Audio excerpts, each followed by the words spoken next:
Hey guys, welcome to today's AMA with XETA Capital, and we're going to go over in this AMA all of your questions, as well as finally we're going to reveal the first exclusive look at the first financial service, the blue chip service.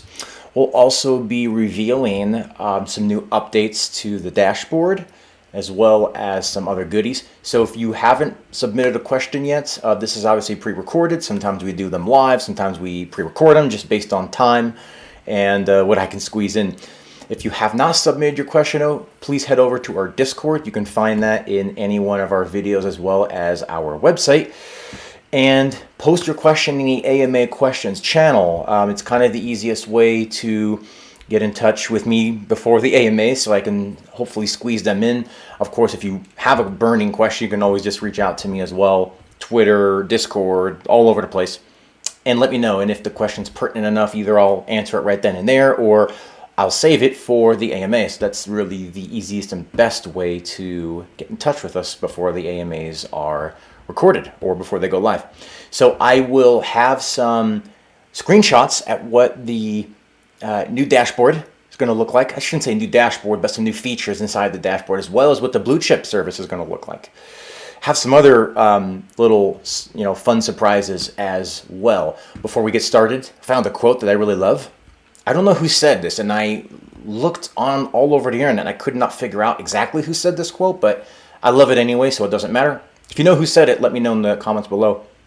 It says, "Knowledge is having the right answer, but intelligence is asking the right question." And I thought this was just very relevant in an AMA.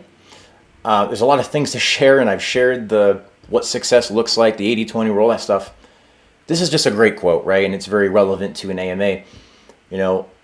I always say you should never be the smartest person in the room. If you're the smartest person in the room, you should find a new room to be in, because being the smartest person in the room means you're not learning. And my goal is to be the dumbest person in the room, because that means there's other people that I'm learning from. So I always want to surround myself with people who are smarter than me, right? In some field, doesn't matter what the field is. So intelligence is asking the right question, okay? You can answer a question, but it's actually the person asking the question that's going to be winning, kind of in that scenario, because the person asking the question is going to be the one absorbing the information. Whereas, the person that's answering the question might have the knowledge, but they're really passing off what they already know to somebody who does not know it. So really, I guess I would say, in the scenario of AMAs, you guys are winning. At least I hope. I hope to share as much knowledge as I have in order to answer the intelligent questions that I'm getting. So what we're going to do is we're going to go over an announcement that I posted yesterday about some new updates coming, kind of get into that a little bit, then the questions, then towards the end, show some screenshots. And finally, I also have some past performance data for the blue chip as well. I'll probably make a separate video on that and break that out, because people who don't sit through these long AMAs, sometimes they're long, might not see it. So I will break that out, but I'm going to show you just some early non-branded, non-pretty numbers and statistics and data, just to kind of whet your appetite a little bit. We'll be talking a lot about the blue chip. We'll be talking about some of the new updates that are going to be coming based on the announcement yesterday, and some things that you may or may not know about coming forward. So let's get into that announcement right now, and then we'll break into the questions that you guys submitted. Okay, so let's get into the announcement that was made yesterday. While I'm looking at the screen, it's worth mentioning the strategic selling video. I'm going to be doing a part 2 on that. There's actually some other information that's new that I think would be worthy of having a part 2 to the strategic selling video. So I'll probably get that out in a couple days, if not by tomorrow. I'd really recommend watch this part 1, because the part 2 will make more sense, but I will be coming out with that probably, next day, 2 at most. Also be coming out with a What is XETA Capital part 2. Going into some other aspects of what XETA Capital is, and then breaking that out in the intention of the XETA entry videos is to make them, I originally said 10 minutes or shorter, but probably 15 minutes, just because you can only squeeze so much in 10 minutes. But it'll be some additional content that I could not get in the first video that I think you guys will find very relevant. let's go ahead and go into our Discord announcement from yesterday. So I'll read it tomorrow, which is today. September 21st, we'll be holding AMA to go over all the different questions. We'll be revealing the blue chip, as long as some details with that as well. Let's get into kind of the main meat and potatoes here, the claims, just new updates here. Claims, as promised in our white paper. Let me show that to you really quick here, our white paper. So on page 27, we stated XETA pledges to give a minimum of 7-day notice for any fee changes. Okay. I know it's really rare in crypto to actually do what you say you're going to do. That's super rare. But we must abide by this. So that's why we gave you guys a 7-day heads up of what you're doing. And this is to let you guys know in advance so that we don't, there's a lot of projects out there you're probably well aware of that just drop things on you overnight. By the way, here's a 20% tax. Boom. You didn't even know it was coming. All of a sudden it's there. Or there's some sort of claim limit or whatever the case may be. Well, generally not very good news is dropped on people right away. In our instance, any kind of news that has to deal with fee changes or any major modifications will always give you guys some sort of notice, some sort of heads up. Okay, whereas other projects would love to just catch their community off guard and just drop it on you. It's not what we're going to do. And when we write something out like this in our white paper, and this is what we've pledged to do, this is precisely what we'll do. So just wanted to make mention that. You can find that on page 27 of the white paper if you'd like to read that yourself. However, starting next Tuesday, September 27th, there will be a claim limit introduced. Here's how it's going to work. If you own between 1 and 10 zones, so 1 through 10, you will be able to claim a maximum of 10 XETA tokens every 24 hours.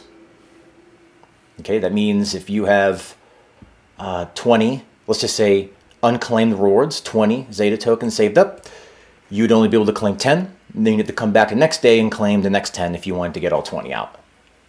And that will be between 1 and 10, mainly because if you're at 1, 2, 3, 4, 5, whatever, you're really trying to get to 10. That's the kind of the first goalpost. So this is not something that I felt would be necessary for people at that level. Okay, we'll go over this a little more in detail. I'm just giving you kind of a summary at the moment. And if you own anything beyond that, so a full wallet's 250, as you know, anything between 11 and 250, you'll be able to claim a maximum of the number of XETA tokens equal to your zones. So let's say, for instance, you've got 20 zones. You will be able to claim a maximum of 20 XETA per day. If you have 30 zones, 30 per day, 50, 50, 100, 100, and so on until a maximum of 250. Okay, so you don't, it's important. So people will say, well, am I going to lose rewards? No, you're not going to lose rewards. Matter of fact, I have an update on that as well, but you're not going to lose anything. You can only claim so much inside of a certain period. Okay, so there was some speculation that, well, something broke or something went wrong, so you guys had to... No, let's back up for a minute. If you recall from the very beginning, I had said that we do not accept our own token for things such as membership, subscriptions, or claim fees, or even when you provide your 10 XETA tokens, they go right back to the rewards pool. We don't dump our own token on you. What we do take is USDC, USD coin, right? So because we take USD coin, that means that the liquidity, the treasury, which is investments made by Gaxis, as well as the operations of the business are all funded through those mechanisms. So every time you go and claim your rewards, that funds all those pieces. Every time you go and claim, pay your membership subscription, that funds all those activities. So you have a situation where you've got some folks that were blessed enough to be able to come in and buy, say, 50 or 75 or 100 zones outright. They don't really have to play the whole compounding situation, right? Because they're already where they want to be. So they buy 75 or 100 or whatever the case may be, and there's no reason to really claim, right? Which is fine. I mean, we're blessed with that ability to come in early. However, you do have people below that. I would say the vast majority of the people fall below that 75, even maybe 50. I don't have the statistics, but I do know the majority of the zones are below 75, who are playing the compounding sort of game where they're paying the claim fees every so often, and taking their tokens. Maybe they sell some to cover their fees, and then they compound or whatever they do. So they're paying those fees. People who own the zones already and they're where they want to be don't have to. And it's extremely obvious to me that from the get-go, well, there's no real reason to force anybody because there's no limit, right? It's not like that was some oversight. I was incredibly aware of that, and I knew it had to be implemented, but the question was how and when. And I don't want to say people were given a pass. It's kind of the wrong word, although I did say that in the Prime chat. But it's kind of the case, right? Because in my mind, there's no utility yet. There's no reason to force people to claim. What are you going to do when you claim, right? I mean, there's nothing to do other than sell or compound. And if you're already where you're, going to be as far as the zones are concerned, there's no reason to really force that. So I didn't push the issue. Although because our first service is due out really any day, and the rest of the utility with the accelerators and the 2 other services and stuff you guys don't even know about is literally right around the corner, it's kind of like, okay, now I think we're actually 60 days into this as of today. My dates may be off a little bit. We're basically 60 days into this. And up to this point, for 60 days, nobody's really been forced, I hate to use that word, but had to, we'll say, claim on a periodic basis. So you have, and remember, all these fees and things like that go to benefit you, and the reason for that is because liquidity and the treasury, which are the investments, are 75% of where those fees go. So whenever you claim, whenever you pay your membership, 75% of that. So 25 goes to liquidity, 50% goes to the treasury. The liquidity causes the price to be more stable, and the treasury either is used for buybacks or it's caused to be sent over to Gaxis for more investments. Maybe that's private equity or HFT, whatever the case may be. That generates a profit, that creates buybacks, and potentially, if we have enough profit at the end of some quarters, maybe even an airdrop. Okay, only 25% actually goes to the operations, and even that, I could make the argument, benefits the community because operations is where you would pay for marketing, for the development, bringing more people on board to be more efficient. So the point I'm trying to get at is, if I was trying to fill Zeta's coffers, just as an example, okay, because I've seen this enough times in crypto, here's what I would do. I wouldn't do anything for 1 to 10 zones, right? I'd say, nah, too bad you guys are, in the same playing field. 1 zone, you can only claim maximum of 1 every day, that's it. If you have 1 zone, technically you can claim once every 100 days, right? It's something that allows them a little bit of relief to get up to 10, right? So I would do nothing for these guys. I'd make you claim 10 times a month, right? I'd change the claim fee structure, and then I'd make it so that the fees go more towards operations. If there was really a problem, we were trying to, play funny games, right? It's not really the case at all. I was vastly aware that there was no limit from the get-go, and that those fees and so forth go to support all those activities that I just mentioned. That was obvious. It's just that at this point, now that we have utility literally right around the corner, it's time to kind of make it a little bit more of a level playing field, so to speak, in that, I mean, look, I come from the investor side first, the community side first, whatever vernacular you want to use, and I own a lot of zones with my own personal money, okay, that I've purchased. So I'm very well aware of what these changes mean and how they impact people. However, having a situation where you've got people that aren't paying, fees over an extended period of time is fine up to now, but now that the utility's out, it's just time to make it a little bit more of a level playing field. And I personally felt 3 times inside of a 30-day period is fairly reasonable. I know that if you are somebody that's been claiming less than 3 times per month, it's not reasonable. If you're somebody that's been claiming once a week, this doesn't even affect you, quite frankly. But anyway, so that's kind of the long and short of it. It's not like, oh my gosh, something's broken, we got to do. No, this has nothing to do with it. It was something that needed to be done. But just kind of letting it go because, the utility's not there. And now that the utility's literally right around the corner, it's time to kind of implement some of these other things. Just buttoning things down, that's all. And no, there's nothing else that, I'm hiding from you at the moment that hasn't been announced yet. But this is just one of those, sort of house cleaning items that is going to be implemented. So this should be on Tuesday. If it gets extended out, we'll let you know. But currently Tuesday, September 27th, that's when that will be introduced. At some point on that day, don't know what time or anything like that. Okay? Let me know your questions on that. I will be curious what you guys think. Hopefully that makes sense. So the dashboard's going to undergo some new updates, and I'm going to show a screenshot on this towards the end because we're going to like this a lot. So currently, when you are paying your membership subscription or you are claiming, you have to either do all of them at one time or one by one. Okay, so one at a time or all at a time. And that can present some challenges from a time perspective. Maybe there's only 3 or 4 that you want to pay your fees on or claim because they're due before others or whatever the case may be. It's not very efficient at the moment. So that's going to change. So we're going to be enabling the ability to choose specific zones. So kind of picture like a button that you can click on the side of your zones that you can select which ones you want to include in your transaction, and then you can either choose claim or membership renewal. Then you can just do it on those zones that you selected.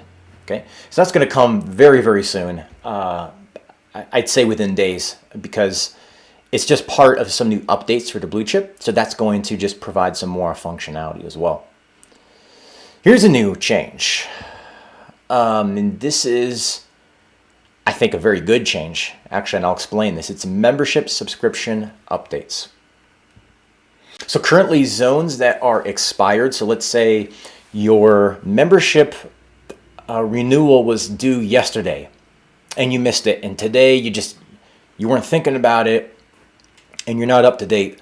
Your rewards paused the moment that you didn't pay, right? So you come in today and you're like, oh, darn it, I wasn't earning anything for the last day because I forgot. That actually happened to me one time. I just, by a day or two, just, busy, forgot. And my rewards were paused because that's how the system works. Now, there are some projects that I won't mention that literally stole your rewards. They literally took them away from you. Like if you didn't pay your fee, your dues or fees or whatever they called it, they would just go and rip your rewards away from you. And I said that's like theft, quite frankly. So that doesn't happen, but they do pause. However, we're going to make a change to that so that your rewards continue even if you miss your membership renewal. So it would look something like this.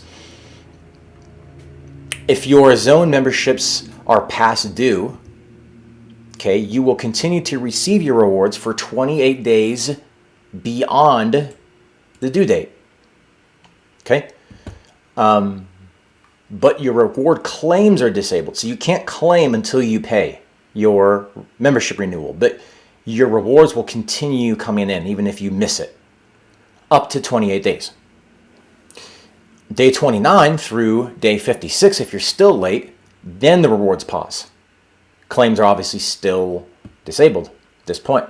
And on day 57, you will receive a warning that if your zones or your memberships are not paid within 24 hours, they will be deleted. Your zones will be deleted. And obviously on day 58, they will be deleted and removed from the ecosystem. Okay? And part of this that I like is you have 28 days beyond the point that you miss renewing, and your rewards still continue ticking up. So you don't, before you had projects that literally stole your rewards from you. They just took it, just ripped it out of your account. I said, no, that's not right. Let's just pause them. Now I'm saying, let's go a step beyond that. Let's just continue giving the rewards up until 28 days later. Okay, now every time you pay your renewal, you are paying for 28 days. So, how can I put this? So, if you're 20 days late and you pay, you're only going to get 8 days because you're paying for 28. Hopefully that makes sense. So my suggestion is don't let them go too long, but that's obviously your decision. It's just that in this situation, this allows your rewards to continue even if you are late. And in most cases, I'd say the vast majority of people are probably not 28 days late anyway, but for a full 28 days after you miss your membership renewal, you will continue receiving rewards. I just think that's fair. Okay, so these are some updates that were announced yesterday. I hope about the claims make sense, the new dashboard updates, as well as how the membership subscriptions will work.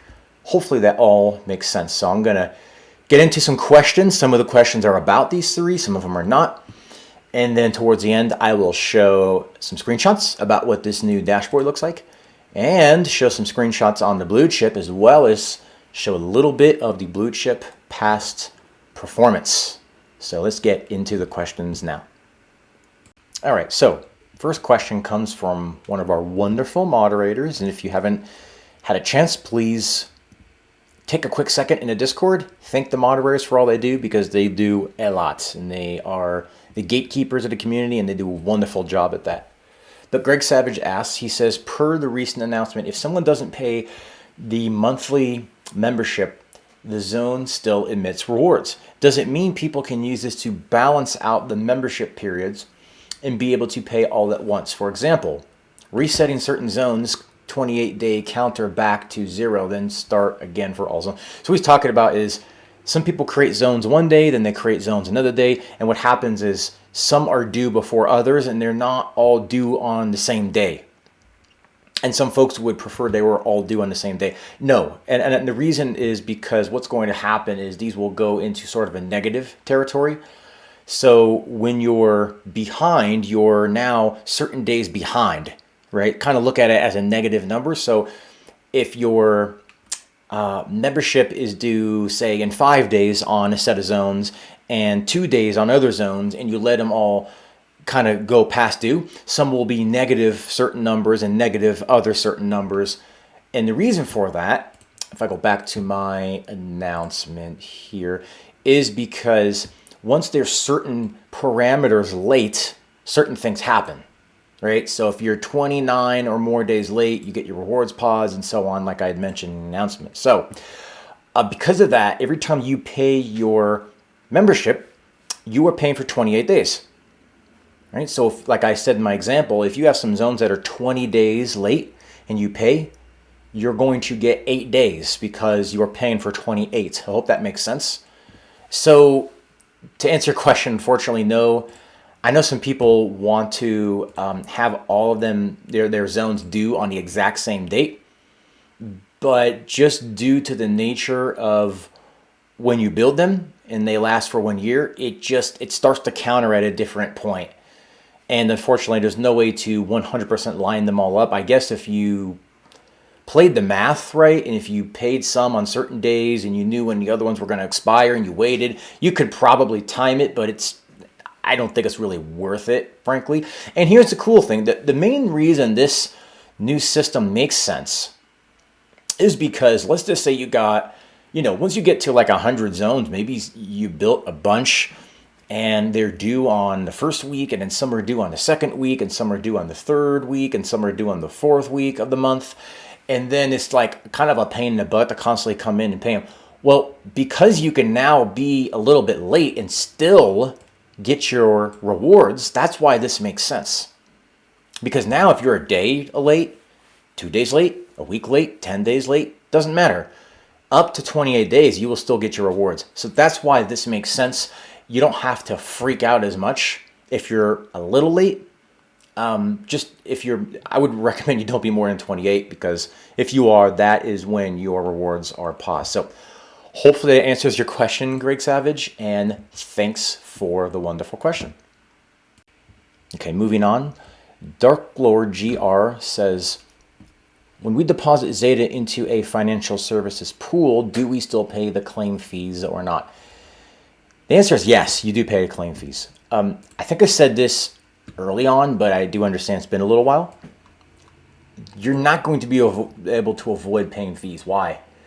Because, like I had said, I believe in the beginning of the project, the fees along with the membership subscription is how everything's funded, right? So when you go and claim, 75% of that goes back.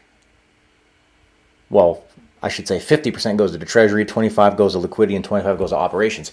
If you were to bypass those fees, that funding would go away. It would be no funding for liquidity, the operations wouldn't get funded, and the investments would not grow, right, for new investments. So that would mean no buybacks, potentially, definitely no airdrops, no further investments, no further price stabilization. So the fees have to be there. They just have to be. So you will need to claim to your wallet and then move and deposit them into the services.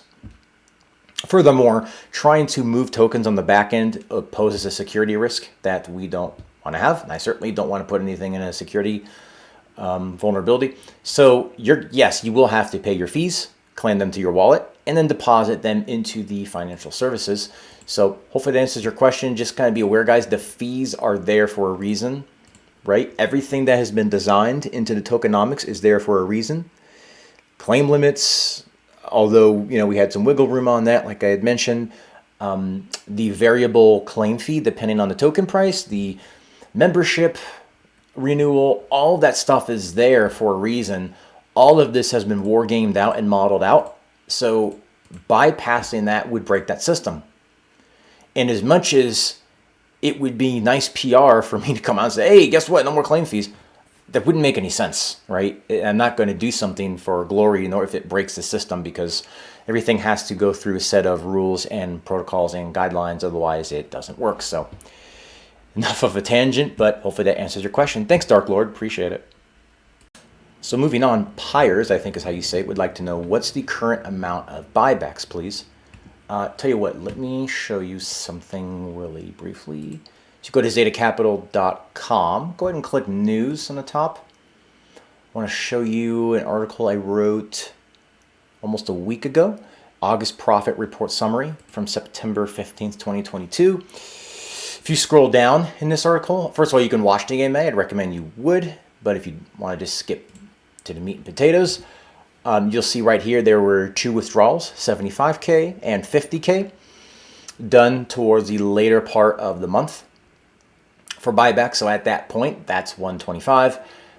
Since then, there hasn't been nearly that much used. I don't have the number in front of me, but I believe it's about 30 or 35K on top of this. That will be outlined in the next report, end of month report, which should be, due out fairly, soon after the month ends. But yeah, the reason we're able to do this is because we make money. I've always said that. By the way, do read this article if you haven't. This is a great breakdown if you don't want to watch the video and that I did and go through the whole kit and caboodle of waiting for the profit report at the end. If you want to read instead, this is a great way to read it. But, when you make money, you have these options of being able to defend a token price. It's interesting. You've noticed the market and what it's doing. You notice we haven't gone below 100. So you notice that we're doing what we said we were going to do, right? I think that's a key point because, it's one thing to say you're going to do. It's another thing to actually pony up the cash and do it. And the reason we can pony up the cash and do it is because we make cash. So anyway, that's the current amount of buybacks, but I would encourage you to wait until the end of month report and it'll be a little bit more precise. I'm just kind of shooting off the top of my head because I don't have the numbers right in front of me. It's just what I recall from memory. So that could be a little bit off, but that is it so far. I mean, there's been projects that I know in the first 30 days had to do $500,000 in buybacks because there was literally no buy volume.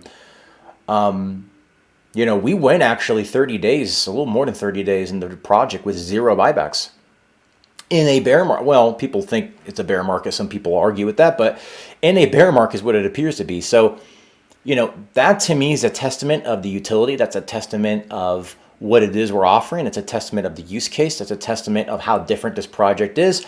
And it's a testament to the community because, we just have a community that really wants to see, the project succeed. And they understand that if the project succeeds, they succeed.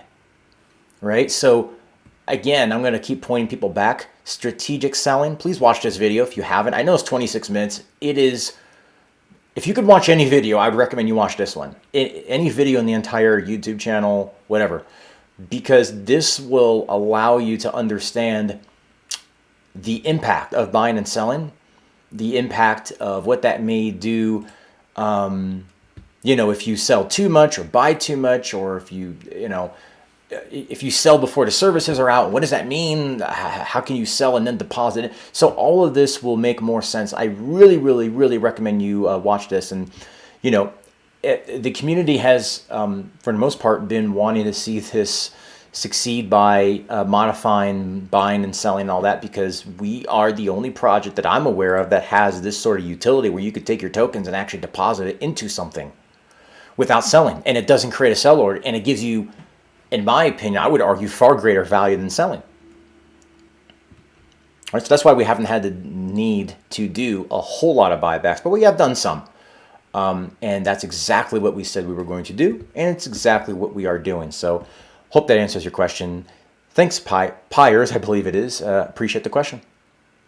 Moving right along, Ngent, great member of our community, has a question. He says, is there anything preventing us once we access to financial services from investing money on behalf of a family member or friend?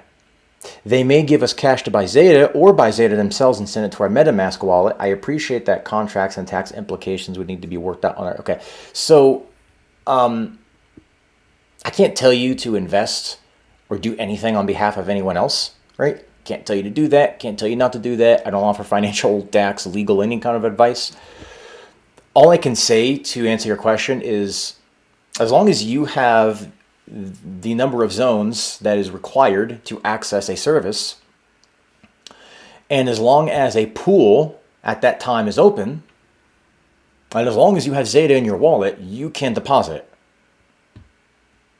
Right? So, as far as people sending you, I mean, you'd have to do that on your own accord. But to answer your question, yeah, as long as you've got the number of zones and pools are open, because, pools, it's not going to be an automated, all the pools are gone and another one automatically pops up. It'll be a manual process on our side.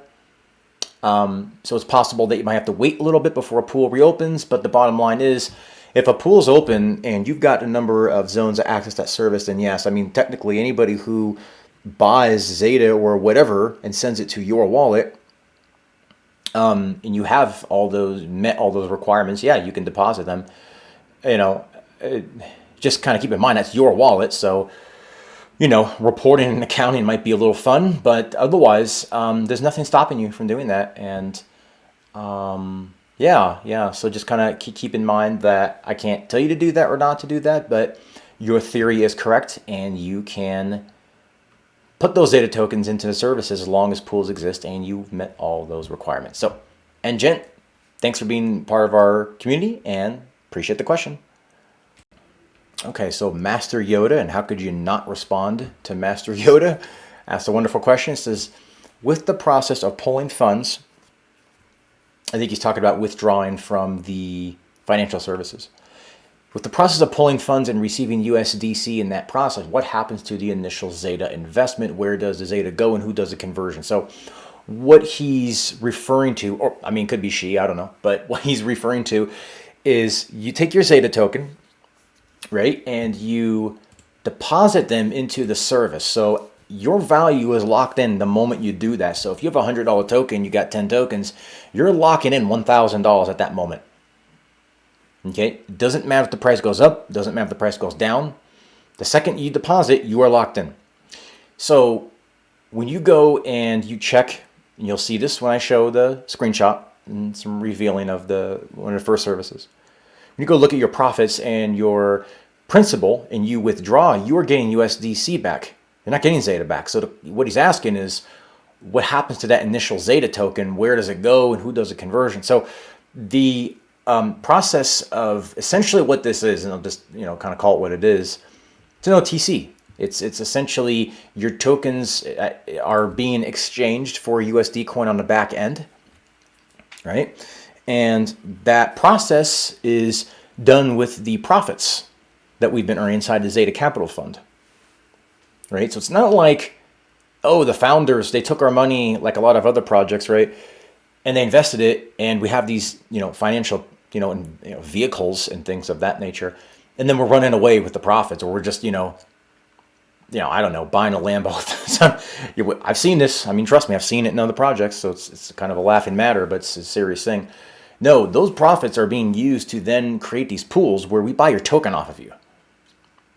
That provides the utility, right? That's how you're able to take your Zeta and put it into a private equity fund, or have somebody manage and trade equities inside of the blue chip service, or deposit into a high frequency trading platform. That's all fiat. So what happens is your Zeta tokens purchased on the back end, and we use profits to do that.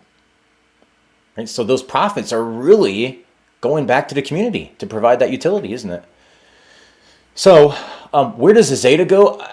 We have some ideas, and without like giving a for sure, I mean, it can go back to the rewards pool. We can do that.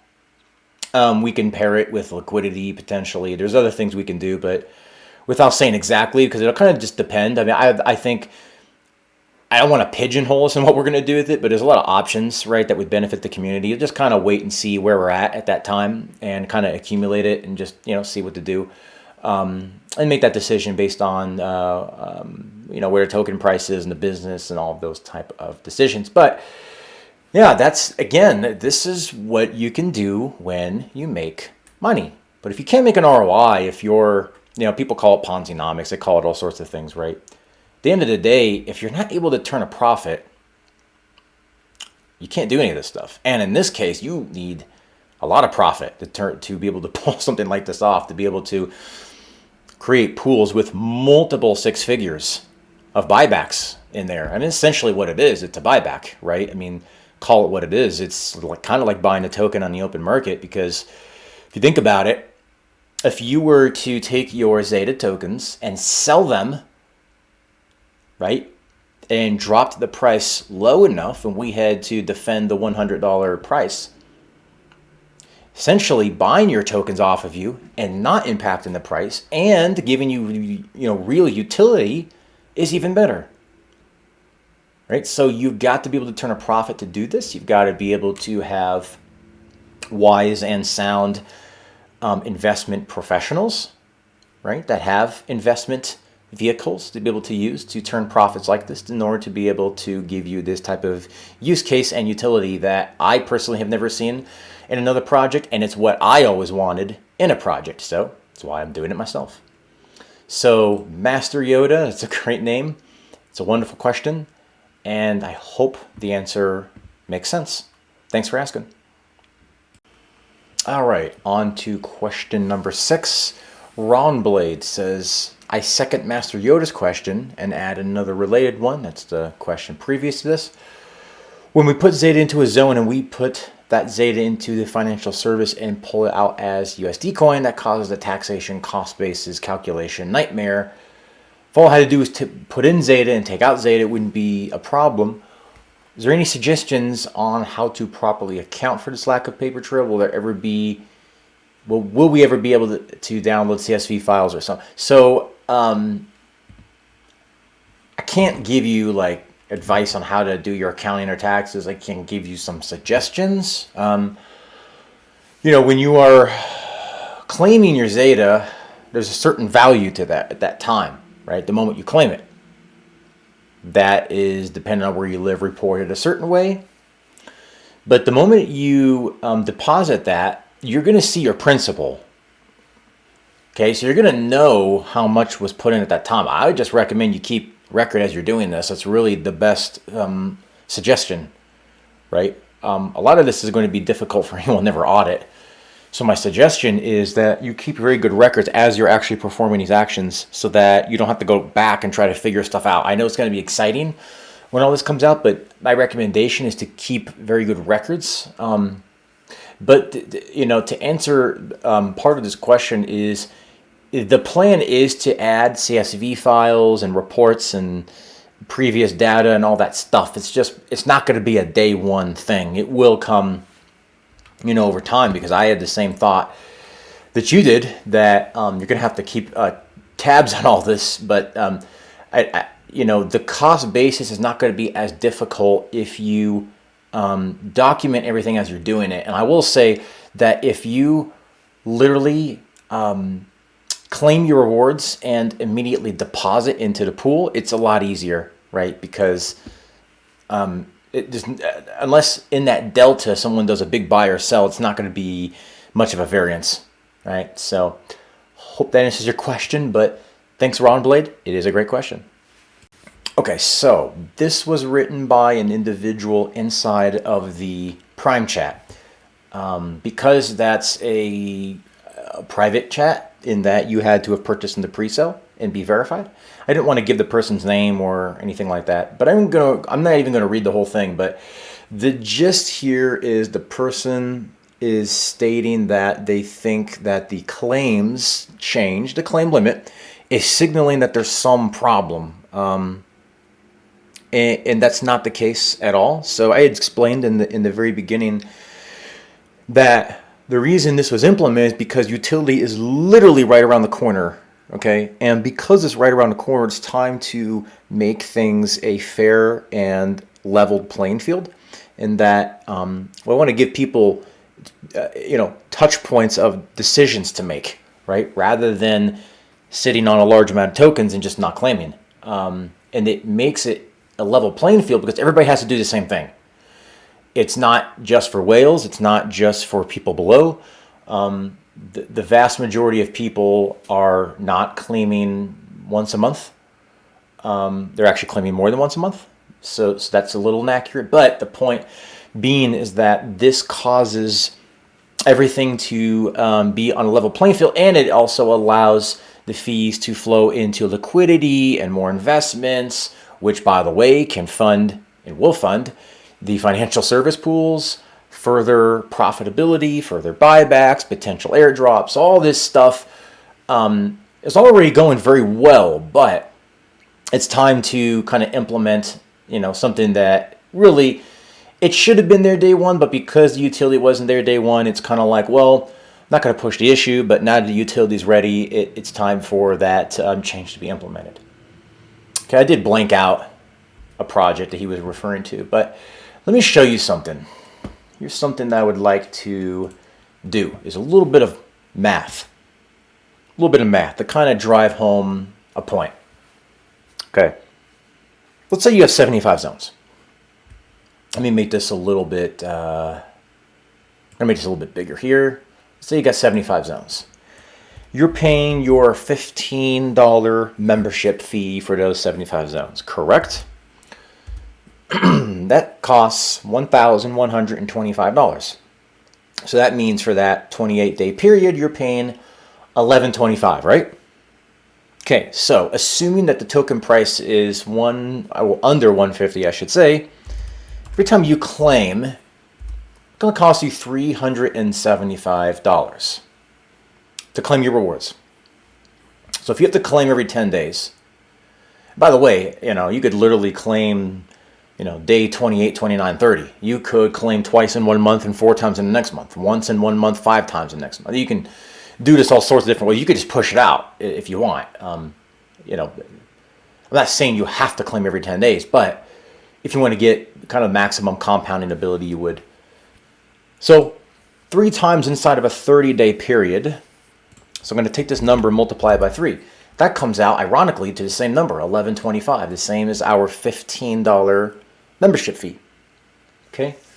So I'm going to multiply that now by 2. So that means a grand total of $2,250 to maintain 75 zones. Now, these 75 zones, assuming you did not buy in the pre-sale, are earning you 225 tokens per month. Okay, now stick with me. Assuming we have a $100 token price, because we have easily managed to defend a $100 price like we said we would. Let's assume you sell right at 100. That's extremely unlikely, so this is a worst case scenario. Right? If you sold right at a $100 token price, all your tokens all at one time, which I don't suggest you do, please watch the strategic selling video, you would have $22,500. So your cost to maintain of 2250 is exactly 10% of this. And that's not even accurate, because I'm assuming you're selling right at $100. I mean, to be honest, 105, 110, whatever the token price is, would be more accurate. But the point being that you are taking a total of your profit in 10%, as long as the token price is below 150. And that goes into your membership, your claims, and that gives you access to an array of financial instruments that you would need millions to get access to. And again, I would encourage you to do a little bit of research on what high frequency trading actually costs to build, and what it costs to get the algorithms, the console, the networking latency, the computing power, and then to constantly keep that updated for that to be as accurate as it is. Okay, so I'm looking at this and I'm thinking, okay, it's probably less than 10%, it's realistically 9%, but we go with 10%. To give access to that type of firepower, circumventing a multi-million-dollar requirement, I don't think is incredibly unreasonable. Of course, again, if you were claiming once a month, yeah, it might look unreasonable. Claiming 3 times inside of a 30-day period doesn't appear to be unreasonable. I mean, there's other projects that were forcing, claims every 3 days, every 5 days, crazy stuff like that. So I think 3 times inside of a 30-day period is not crazy. Like I said, if we wanted to get crazy with it, we'd be like, yeah, you got to claim 10 times. And, oh, by the way, we're just going to implement it overnight and not tell you, right? Break our own white paper, commitment. And, oh, by the way, we're changing the fee structure to always be $20 per zone, right? I mean, I've seen projects do this crazy stuff. It's nuts. It's nuts. So, the bottom line here is that these services have to be funded, and the profits are there. It's just that this is going to sort of flatline claims, in the sense that everybody's got to do the same thing now, right? That's all. And, again, it's not like, oh, we woke up one day and there was something broken. No, it's something that needed to be in place. And, having no claim limit, for 60 days, I think is fairly reasonable. As a matter of fact, by the time it comes out, it'll be even beyond 60 days. But I hope this math makes sense, that realistically less than 10% of all your profits in an entire month goes to maintaining the zones and claiming your rewards, which gives you access to utility that I have never seen before in any cryptocurrency project, with utility that you would need millions and millions just to participate in, which has cost millions and millions just to build. Right? So I think when we look at it from that perspective, that will make a lot of sense. There's a lot of projects that would never even answer this kind of question, wouldn't put it on AMA, wouldn't even address it, wouldn't want to talk about it, but I really don't have no reason, not to talk about it. It's just one of those things that as time went on, it's kind of like, well, why force a claim if there's no utility, right? Or at least if the utility isn't very, very, very close to being ready.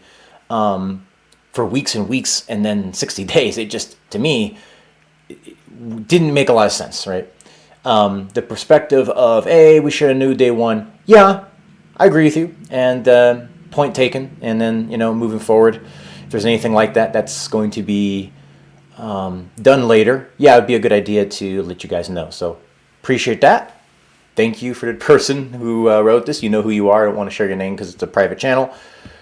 Thanks so much for sharing this, and I hope that kind of clarifies things when you look at the math a little bit. And this is, by the way, at the 75 zone level, and this is not the majority of folks have 75 zones, and $2,250 per month when you're earning 10x that to get access to this utility and these types of financial instruments. I don't think that's a crazy ask, especially when we're circumventing all those normal sort of requirements. And given the fact that all your fees, 75% of that goes back to you guys. I can even argue 100%, but 25% goes to liquidity, stabilizes the price. 50% rather goes to the treasury to further the profitability, furthering the project, furthering buybacks, pools for the services, potential airdrops, things like that. And then 25% goes to operations, which is, funding the humans that need to build all this stuff, the marketing efforts and all sorts of stuff. So I don't think that is personally unreasonable, but again, you're not wrong if you think it is. But that's that. And I hope, if the person didn't know who wrote this, feel free to reach out to me if you disagree, and we'll go ahead and talk. But yeah, hopefully for everybody else, this kind of, kind of puts things into perspective a little bit when you see the numbers. I think the math kind of always helps make more sense of things, since math and numbers don't lie. So thanks again for the question. Really appreciate it. All right, so question number 8. I'm only going to take a couple more after this. That guy says, hey, this is a question based off the last AMA. Just wondering, based on the current tokenomics and liquidity, what is our time frame that we as a community can zone out for roughly? Thanks for your time. I think he's asking, what's the lifespan of the project based on the current scenario, essentially. So the original model was like several years, right? I can just tell you, based on where we're at, we have many years. And what you're referring to is until a new token has to be minted and everything transitioned over. Yeah, we're several years out. So for example, not for example, but this is how we, kind of decided this. So you see a lot of projects, there comes a point where they run out of tokens simply because there's only so many to go around, and you have pools and you have reward systems and utility. And so it's sort of like a real economy where the central bank solved the problem by just printing more, and they dilute it. And that's why we're all in cryptocurrency, because there's a finite supply. So in this space, this is a problem still. And nobody has quite, people have definitely done well in figuring it out, but nobody has quite figured it out, for sure.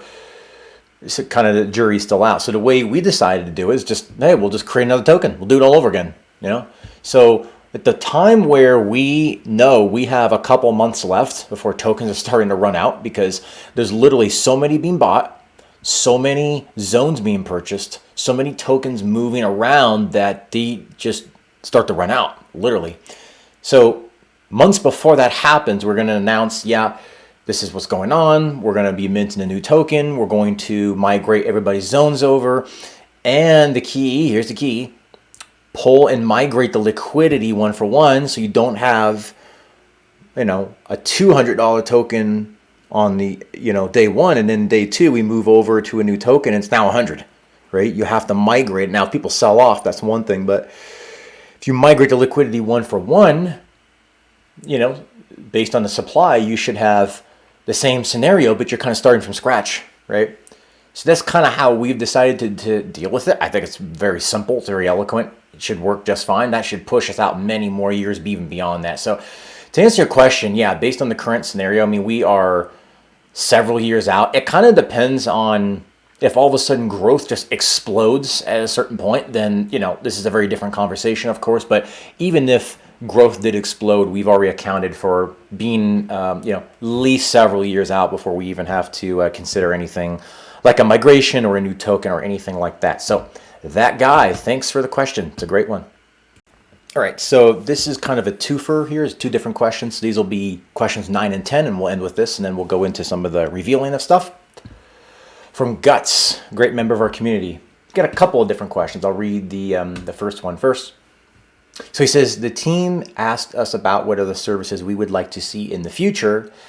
And I think some of the popular ones were offshore banking, loans, he says zones, that's funny, and I believe real estate. Are those still strong possibilities for future services? Everything's a possibility, if I can answer that question. As a matter of fact, I just had some conversations today about some possible future services. I have some ideas around what I'd like to see, but because it's more of a brainstorm, spitballing sort of thing, it's, I'm not going to mention any of them, but everything you mentioned here are conversations that I've had, and a lot of stuff you didn't mention are also conversations that we've had. So yeah, I think the key thing right now is to get out what is on our roadmap. And then, once all this stuff is out, once we start kicking off more marketing, which will go into your second question here in a moment, then it's kind of time to step back and reevaluate, what other future services do we want to provide, what zone tiers, all of that kind of, fun stuff. So I've already been thinking about it the last few weeks, but kind of the 80-20 here is to not get ahead of ourselves and to get these first 3 services out. I mentioned something in my last interview with Critical Complex. I don't know if anyone caught on to it, so I'll mention it here as well. There's no reason why we couldn't do services with any one of our partners. So Gaxis is a option, and they are a big option, of course, but we've invested in Metaverse Us, Aloha, and all these other types of projects, and that's a partnership, right? And a partnership is where you want to see both sides succeed.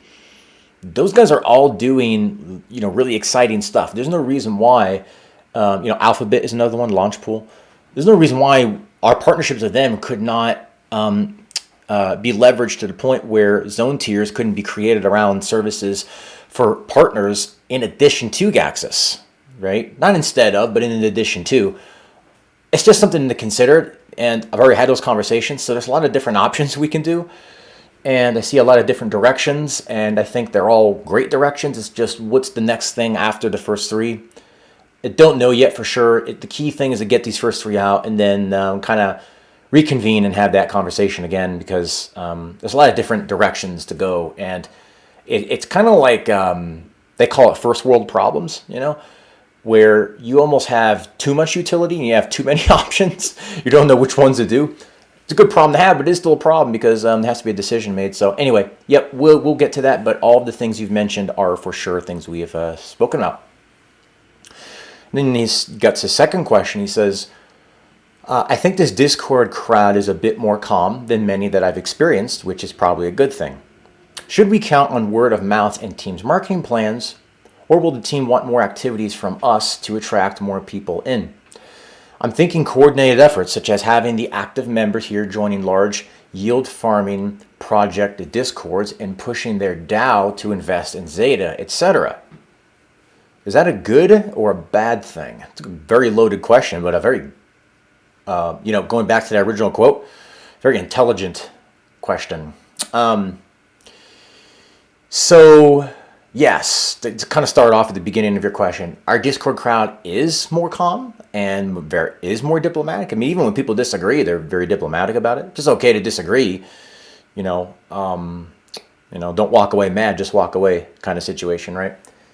I want to keep the professionalism of the Discord as much as possible. I've seen Discords go downhill, and what tends to happen is the team gets lenient on things, and it just spirals out of control, and you get to a point where I've said you kind of have the inmates running the prison, so to speak, and that's when the Discords really tend to go downhill. So that sometimes requires you to be a little militant in enforcing certain things, but the bottom line is I haven't really needed to do that because people are just, they're great. It's a great community, and that's in the midst of a very hurt time, time when a lot of people are just hurting. So that's a testament to the community.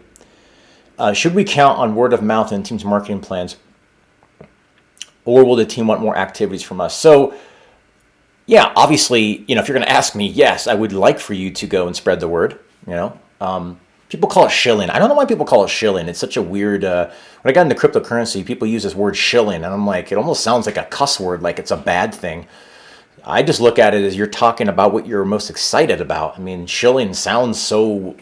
It's such a negative word. It's got such a negative connotation to it. So I don't know. People call it shilling. I just call it sharing what you're excited about. But bottom line is, if you want to go share the word about Zeta, you're excited about it, you like what we're doing, you have confidence in it, yes, absolutely. I would love for you to do that. That's one of the things the friend zones can help with a lot, right? That actually rewards you for doing that. So he's talking about coordinated efforts such as having active members join larger yield farming projects, discords, and pushing their DAO to invest in Zeta. Is that a good or a bad thing? Well, it's a good thing. I haven't quite coordinated anything like that. I have to give some more thought to how that might be perceived. But, If you guys do that, let me know. I think that's awesome if you guys decide to do that on your own. I'll have to think more about, whether I want to actually coordinate that or not. I will say this, that there are, by the way, are there even DAOs around? I don't even know if DAOs are around anymore, but I get your point. There's been several projects that have already approached us for wanting to get involved in the financial services. And, when we originally had those conversations, it's very interesting because they've got a certain amount of funds. They're looking to get exposure to XETA. And it was kind of almost this thing like, how do we create something for these other projects that want to get involved? And how do you do that in a way where you don't have them dumping tokens on the community, but they can still get the exposure and their community can benefit and we can benefit? How do you solve all of those problems? Well, I think we've solved that problem. I'm not going to say exactly what it is yet, but it's a project that I think is going to be very, very positive for XETA and very positive for the community. And of course, branching off of that can allow other projects to come in, get exposure to XETA, get exposure to our utility without compromising the community at the same time and dumping on everybody, and kind of solves all the problems. That's part of one of those, fun surprises later. It's not something that I can talk about yet, but it is a idea that also will benefit the community, not just other projects as well. So as far as you guys going into other projects and voting and pushing, I'm all for it. Right? I'm all for it. I personally don't know if I can do that. I just think there's just too much going on, for one thing. And but if you guys do that, please let me know. And I just want you guys to share XETA because you're excited about it and you love what we're doing. So if you are excited and you do love it, please go ahead and share it. I would love it if you did that. So Guts, thank you so much for the questions. They are great and I really appreciate you. All right, guys. So moment you've been waiting for. Here are some new updates we're working on. Here's a reveal of the blue chip, the dashboard. Here's just some fun stuff. So you'll notice that when you go to the dashboard now and you connect your wallet, you're going to see a disclaimer.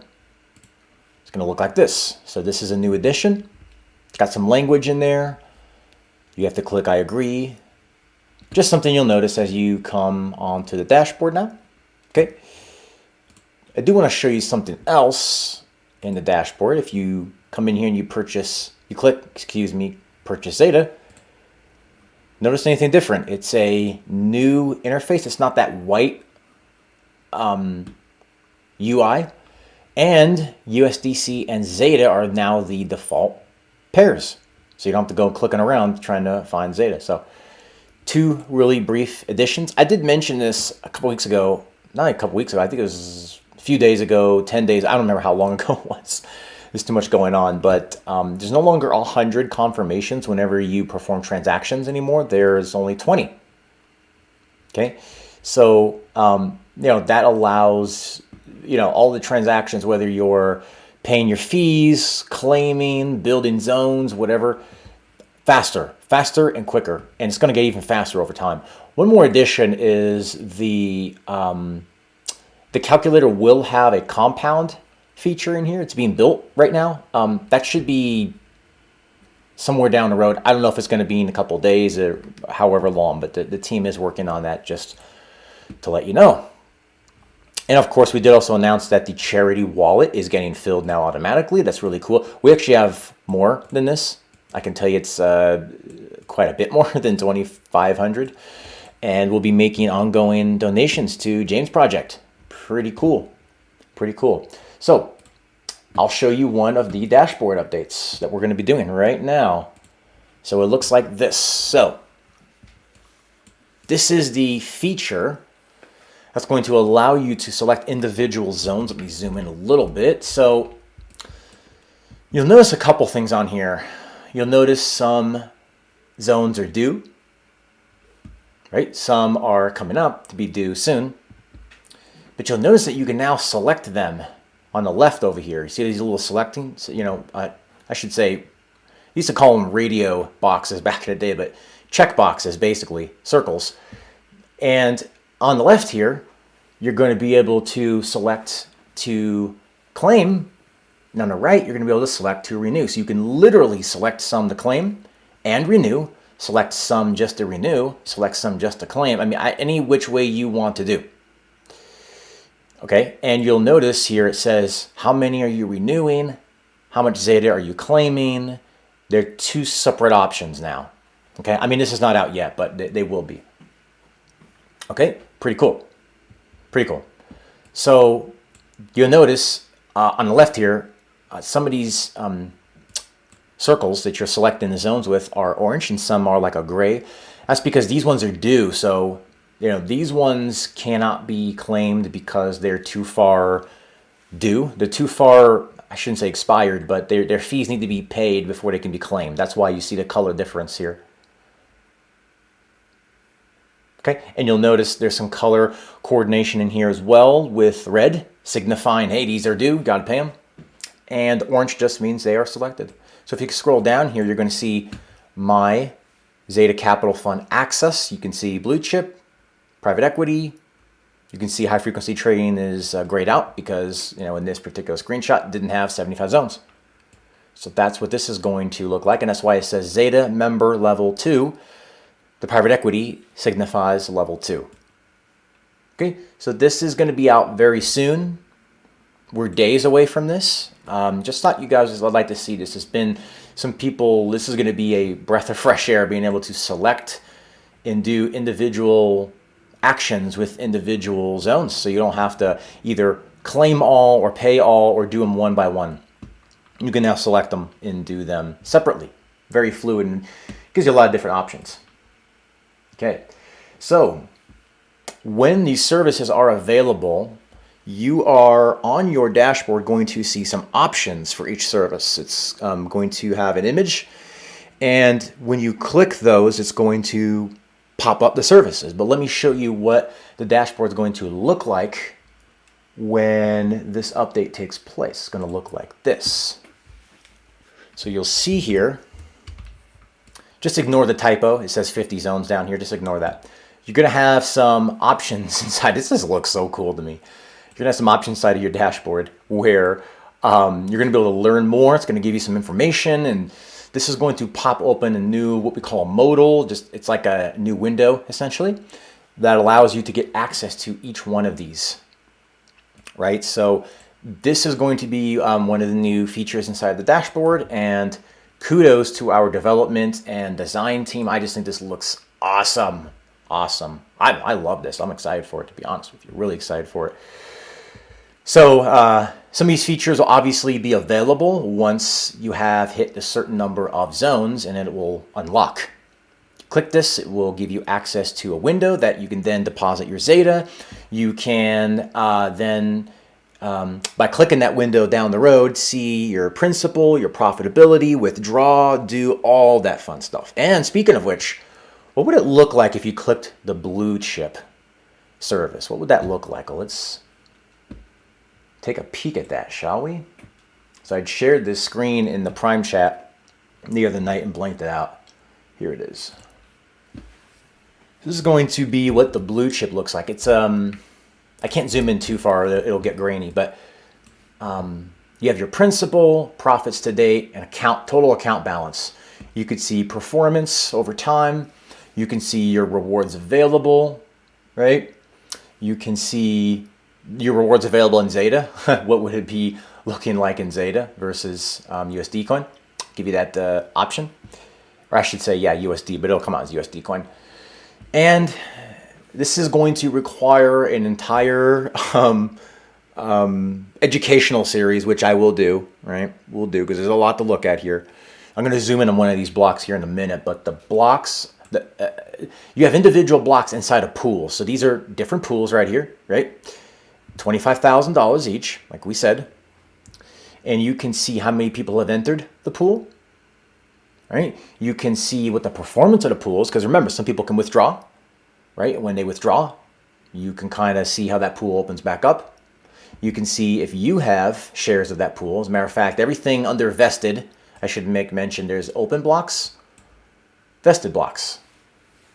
Okay, so vested means these are the ones you're participating in. So of course it's going to show your shares right? Blocks that are sold versus blocks that are open, and just, you know, principal in each one, in each pool versus the block. Because you got to remember, you have individual blocks inside of the pools that people can participate with. So, you know, not everybody has $25,000. That's why we have the pooling option. So you're going to have individual blocks that can be purchased inside of the pool with your XETA. Okay, you can see here you can withdraw just profit. You can liquidate your entire position. 2 separate buttons, very easy, very simple, and just really cool. I mean, you can see your blocks, which are in orange, versus the ones that are available, which is in purple. The performance, all sorts of stuff. So really, really cool. And you can see the open, you know, blocks, pools. We call them blocks because you can buy one block inside of a pool. You don't have to buy the whole $25,000 pool. That's why it's called blocks. Okay, so you can deposit, you can collect these, and then, you know, basically buy blocks, deposit your XETA, boom, instantly. So you could also see under your withdrawals here, we'll have some higher resolution screenshots I'll share with you. As a matter of fact, with the blue chip, I need to make a whole separate video. I need to break this out, but this is just, you know, alpha for you guys. I'm going to be doing that. I'm going to break out a whole separate video showing this plus the past performance data and all that fun stuff. It's going to be in a whole separate video, okay?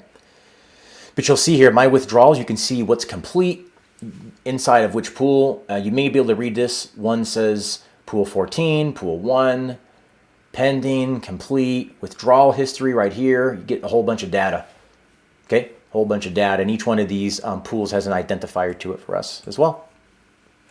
Really cool. I'm going to zoom in on one of these blocks here. Let's see.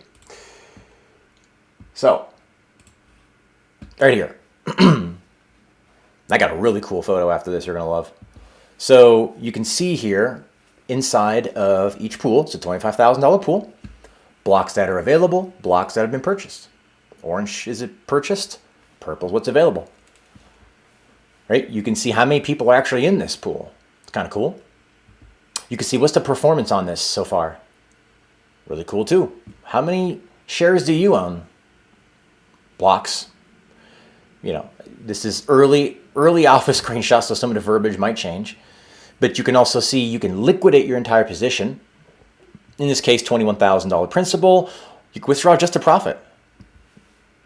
Right, and you can see here some cautions when withdrawing your profit. Please note that your withdrawals reduce your overall future compounding profits. If you liquidate your principal and profit, you'll be exiting your position. You'll no longer receive benefits from this block. So this is what's going to look like, and these pools will be available day one when these services are out. But this is what the blue chip looks like.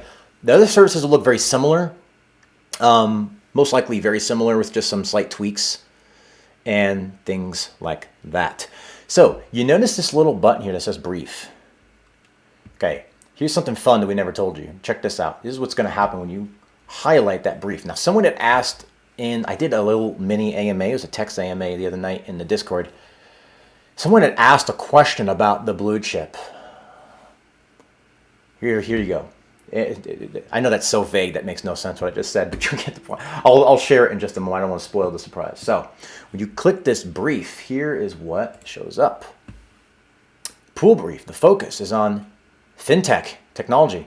Emphasis on the tech sector, including internet services, IT manufacturing, financial services. So someone had asked a question, is it possible for us to maybe select the sectors inside the blue chip? It is. It is. Actually, you're going to be able to see this. You highlight every pool. It's going to show you what the focus is on. Why do we need to do that? A couple reasons. First of all, there's people that, they have either religious or personal reasons they don't want to invest in certain things, and that's perfectly fun. And that's, we're here to try to accommodate as best we can. Not only that, but, you could have fintech, maybe... I don't know. I don't know the different sectors in equities. I don't invest in a lot of equities personally, but just pick any of the sectors, right? Maybe one time you want fintech. Maybe the next time you want agricultural projects or, companies. Maybe the next time you want something different. So you keep coming back in to get more and more exposure to these different sectors inside of equities, right? So you're going to have, so picture this. You have the blue chip, right? So you're going to have blue chip service here. Okay, inside of that, you're going to have various pools. Okay, inside those pools, you're going to have individual blocks that you can purchase. So this is the pooling functionality where I don't have 25,000. Maybe I have a smaller amount, right? What that smaller amount is, not 100% sure at the moment. We'll have that information out shortly. Probably have that in my video. But I want to purchase individual amounts because I don't have 25K. Great. Now I can do that multiple times and get exposure to different sectors inside of these equities. Okay? That is utility. That is something unique. That is something I've never seen in DeFi before. This is DeFi. This is bridging DeFi and TradFi. Traditional finance, decentralized finance coming together to give you guys utility that I've never seen before. A use case that far surpasses selling, in my humble opinion. Now I'm going to overload you even more. I'm going to show you blue chip past performance. I'm going to go through this really briefly because this is becoming a very long video, but all right, so here's what we're looking at. We are looking at the blue chip past performance. I'm going to make a whole separate video on this. It needs to be broken out. This is getting to be a long video, but I want to just kind of highlight it really quickly anyway. So here's what we're looking at. These are the equities that have been inside of Gax's blue chip portfolio for all of their clients. Okay, we're going to go over just these columns really briefly. Let's just look at Apple for a minute. So you can notice the company year to date is negative 10%. That means they've lost 10% year to date. If you just held Apple over 5 years, you have a 308% return. Gaxus, with their blue chip service, has made 183% in aggregate total over 3 years with Apple. And this year to date, 2022, up to several days ago, whenever this was exported, several days ago, 33.6%. So that's what these columns mean. Okay, so you see Walmart, Nike, Coca-Cola, Apple, you know, Microsoft. We know all of these equities. So we go down to the kind of aggregate finalized data, so it makes more sense. So year to date, the blue chip has performed at 22.55% in 2022 up to this point. Now this number to the left of that is their performance over 3 years. So this is an aggregate, this is an aggregate over 3 years. Okay. Now if you were to take 67.43 and break it out over 3 years, you're looking at about 22.5% on average each year. Now we always give conservative numbers. The white paper does talk about 15% for the blue chip. But again, we try to always maintain a conservative sort of outlook. That's why, I like to give you guys reports on monthly basis instead of daily or weekly, just because these markets are wild right now. I will tell you, very wild. Too wild for me to feel confident coming out and constantly giving data on that. So that was a lot of stuff. That was a lot of questions. That was a lot of alpha and stuff coming out soon. That was a lot, just overall stuff, right? I'm going to be putting the blue chip reveal, the dashboard, probably not the dashboard, but at least the blue chip reveal, as well as how it works, as well as the past performance data in a completely separate video, just because, honestly, that makes sense. But for now, I just thought, what the heck, we'll show it. We have it, so let's show it off to you guys. And, this is stuff that's being built by real people. And, some of our team is under the weather building this stuff because nobody's sleeping. And, just going over the updates, what we're building, getting to your questions. There's a lot going on in Zeta. There's a lot going on, and it's for the community, ultimately, at the end of the day. Even the claim limits, like I had mentioned, because they fund the liquidity, the treasury investments, all this stuff that just benefits the community more and more. I mean, we're just getting started. I mean, our utility is literally right around the corner, and we'll have an update on that probably in the next 1 to 2 days on release dates for the first service. But once the first service is out, the next 2 will be easier because a lot of the infrastructure is the same. While there's some technical differences, the next 2 just become easier to build, simpler, I should say, not necessarily easier, but definitely simpler with a lot of the same infrastructure. But this is, the utility that that I, as an outsider, always wanted looking in. Now that I'm an insider looking out, insider sounds so wrong, but you get the point. The founder looking out, I'm like, okay, I remember what it was like to be on the other side. Okay, I remember what it was like to have no utility, to have no use case, to have projects that say they're going to do something and then never do it. And I can't even show they were doing it, right? There's no evidence they were ever doing it. And not able to make a return, not able to give me something to do, to build an economy, to do something with the token that they themselves created. Right? So that's what we're doing here. We're creating an economy. We're creating things to do. We're creating services, utility, stuff that I always wanted that nobody else could build. So we had to do it ourselves, and you guys are the beneficiaries of that. So look out for some future videos. I'm going to be, like I said, what is XETA Capital, XETA Entry Part 2, Part 2 to the strategic selling, as well as breaking out the blue chip reveal and the past performance data for everybody that didn't want to sit through this crazy long AMA. So thank you so much for tuning in. Until next time, take care. God bless. Thanks a lot.